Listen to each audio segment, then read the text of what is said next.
저는 직장인으로 25년째 생활을 하고 있다 보니 이 처음에는 몰랐던 직장에 대한 참 고마움, 감사함을 이제 2024년 작년 그리고 25년 현재 더욱더 뼈저리게 느끼는 것 같습니다.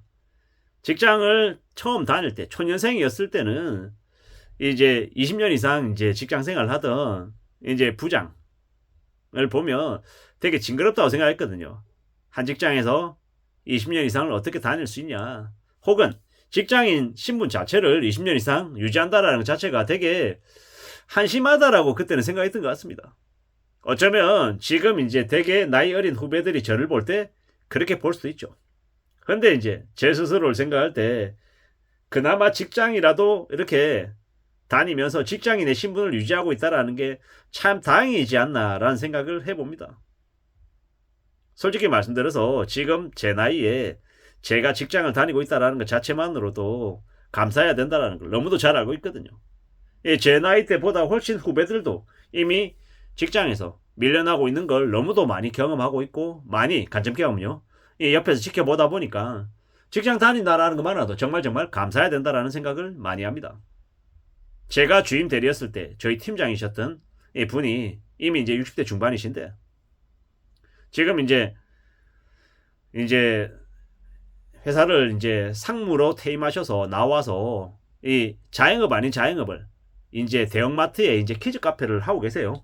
이제 올해로 10년 이제 되어서 아마 올해 이제 종료를 하고 나면 정말 이제 더 이상 하시는 일이 없으실 텐데, 그분이 항상 저에게 하는 얘기가 있습니다. 직장 생활 할 수 있는 한 최대한 오래오래 하라라고 말씀을 하십니다. 그리고 저한테 뭐라고 얘기하냐면, 자기도 이 대기업 임원으로 퇴임을 했지만 대기업 임원으로 퇴임하는 것보다 정년퇴직하는 게 더 어렵다라고 이야기합니다. 저도 그 말에 수백 번 공감하고요.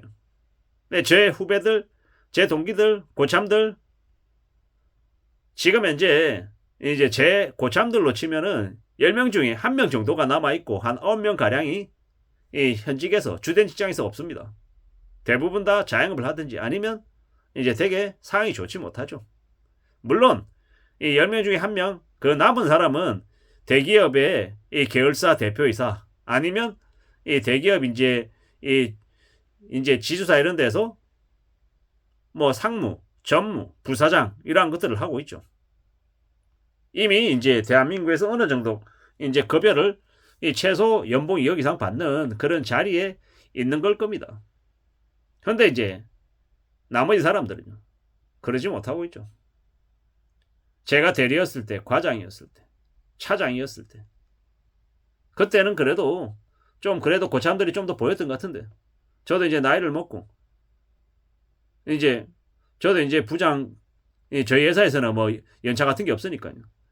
2019년에 제가 이제 부장이었으니까 지금 따지면은 19, 20, 21, 22, 23, 24, 25, 26, 25니까요. 그러면 대략 지금 이제 부장 7년 차쯤 된단 말이에요, 제가. 그 기간 동안에 제 고참들이 대부분 다 사라졌어요. 그런 거 보면서 야, 직장 생활을 오래오래 유지하는 게 참 쉽지 않구나라는 생각들도 좀 더 많이 하게 됐고, 제가 그나마 이제 저의 이제 고참들 중에서 좀 살아남는 이제 가능성들이 좀 더 높은 직종은 아무래도 물류회사였던 것 같습니다. 물류회사.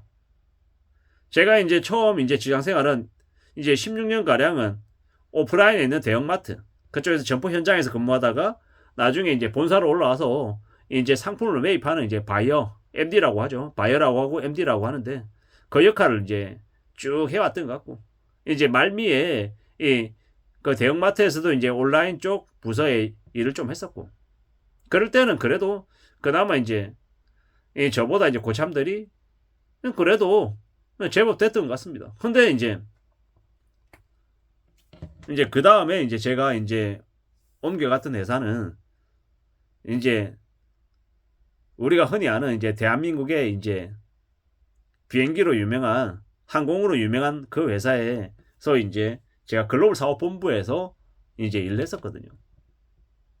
그때 이제 상품 관련한 이제 팀장을 했는데, 이제 그때는 이제 그쪽은 이제 물리 쪽 회사다 보니 아무래도 저보다 나이가 많은 사람들도 좀 제법 있었다. 근데 이제 그 다음에 이제 식품 제조사 이제 왔을 때는 좀 사람이 좀 줄어들다가 지금 현재는 이제 온라인 유통 쪽으로 넘어왔더니 아예 그냥 지금 현재 제가 다니고 있는 회사에서는 저보다 나이 많은 사람이 손에 꼽힐 정도예요. 몇 명 안 된다라는 거죠. 되게 이제 젊은 친구들이 많고 변화도 빠르기 때문에 아마 나이 든 사람들이 이제 굳이 필요 없는 곳이기도 하죠. 그렇지만 이제 저는 이제 생활인이고 이제 계속 이제 생계를 책임져야 되는 가장이다 보니까 이제 좀 더 비굴하게 좀 더 현실에 이제 맞춰서 이제 살아가야 되는 그런 부분들이 있더라고요. 아까 이제 처음 이제 60대 중반에 이제 제 이제 팀장이셨던 그 상무로 퇴임하셨던 그분 얘기로 다시 돌아가면 저한테 하는 얘기가 항상 있습니다. 하지 말라는 얘기를 되게 많이 해요. 편의점 하지 마라, 식당 하지 마라, 커피숍 하지 마라, 치킨집 하지 마라, 빵집 하지 말라. 프랜차이즈 가게 하지 말라. 그분이 왜 그런 얘기를 하겠습니까? 제가 그분을 가끔 만나러 가면 그분이 하는 얘기에 상당수가 뭐냐면 누구는 식당에서 망했대. 누구는 이자카야에서 망했대. 누구는 프랜차이즈에서 망했대. 망했다는 얘기를 되게 많이 합니다. 그럼 제가 그분한테 얘기하죠. 상무님 그러면 망하지 않은 사람 누구 있습니까? 그러면 하는 얘기가 어느 회사로 SP로 시작하는 그 회사에 전무로 다니는 그 윤모 전무는 그래도 안 망하고 잘 다니고 있어. 그 친구는 연봉 한 3억 이상 받으면 다닌대. 직장으로 이직한 사람. 그리고 풀무원의 무슨 계열사의 뭐 대표로 있는 그 친구. 제가 이제 참 잘 듣다 보면 직장을 다니고 있는 사람. 직장을 다니다가 다른 회사로 이직하거나 아니면 주된 직장에서 조금 더 급여는 떨어지지만 좀 못한 직장이지만 급여가 좀 적지만 그래도 직장인으로서의 신분을 유지해가는 사람들. 그 사람들은 그래도 무난하게 살아가던데 이 유통생활을 오래 했다고 사업하는 사람들 혹은 이 장사하는 사람들이 되게 힘들다라는 이야기를 되게 많이 해주시더라고요. 저도 생각해보면 저도 이제 20대 후반 30대 초반까지는 이 가게를 장사를 한 2번 해봤는데